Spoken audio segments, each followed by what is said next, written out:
He had never been in a railway train until the morning when we set out together to try our fortunes in a new world. We went all the way in day coaches, becoming more sticky and grimy with each stage of the journey. Jake bought everything the newsboys offered him: candy, oranges, brass collar buttons, a watch charm, and for me, a Life of Jesse James, which I remember as one of the most satisfactory books I have ever read. Beyond Chicago, we were under the protection of a friendly passenger conductor who knew all about the country to which we were going and gave us a great deal of advice in exchange for our confidence. He seemed to us an experienced and worldly man who had been almost everywhere. In his conversation, he threw out lightly the names of distant states and cities. He wore the rings and pins and badges of different fraternal orders to which he belonged. Even his cuff buttons were engraved with hieroglyphics, and he was more inscribed than an Egyptian obelisk. Once when he sat down to chat, he told us that in the immigrant car ahead there was a family from across the water, whose destination was the same as ours. "They can't any of them speak English, except one little girl, and all she can say is, 'We go Black Hawk, Nebraska.' She's not much older than you, 12 or 13 maybe, and she's as bright as a new dollar. Don't you want to go ahead and see her, Jimmy? She's got the pretty brown eyes, too." This last remark made me bashful, and I shook my head and settled down to Jesse James. Jake nodded at me approvingly and said you were likely to get diseases from foreigners.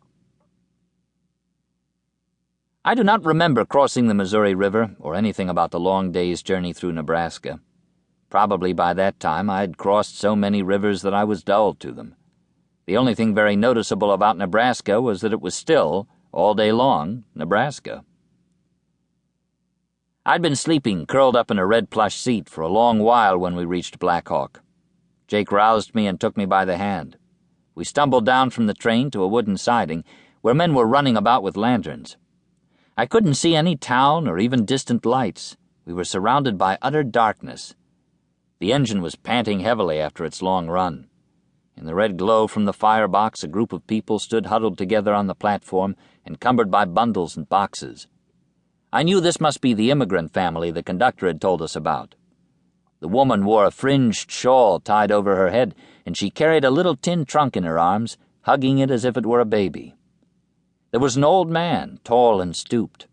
2 half-grown boys and a girl stood holding oilcloth bundles, and a little girl clung to her mother's skirts.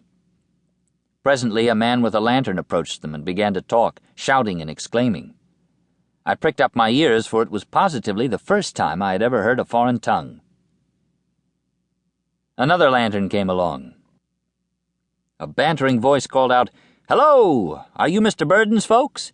If you are, it's me you're looking for. I'm Otto Fuchs. I'm Mr. Burden's hired man, and I'm to drive you out. Hello, Jimmy. Ain't you scared to come so far west?" I looked up with interest at the new face in the lantern light. He might have stepped out of the pages of Jesse James. He wore a sombrero hat with a wide leather band and a bright buckle, and the ends of his mustache were twisted up stiffly like little horns. He looked lively and ferocious, I thought, and as if he had a history. A long scar ran across one cheek and drew the corner of his mouth up in a sinister curl.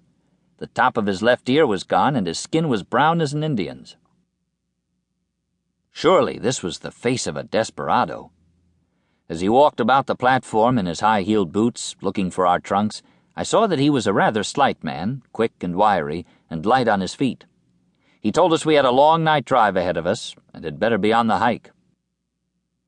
He led us to a hitching bar where 2 farm wagons were tied, and I saw the foreign family crowding into one of them. The other was for us. Jake got on the front seat with Otto Fuchs, and I rode on the straw in the bottom of the wagon box, covered up with a buffalo hide. The immigrants rumbled off into the empty darkness, and we followed them. I tried to go to sleep, but the jolting made me bite my tongue, and soon I began to ache all over. When the straw settled down, I had a hard bed. Cautiously, I slipped from under the buffalo hide, got up on my knees, and peered over the side of the wagon. There seemed to be nothing to see. No fences, no creeks or trees, no hills or fields. If there was a road, I could not make it out in the faint starlight. There was nothing but land. Not a country at all, but the material.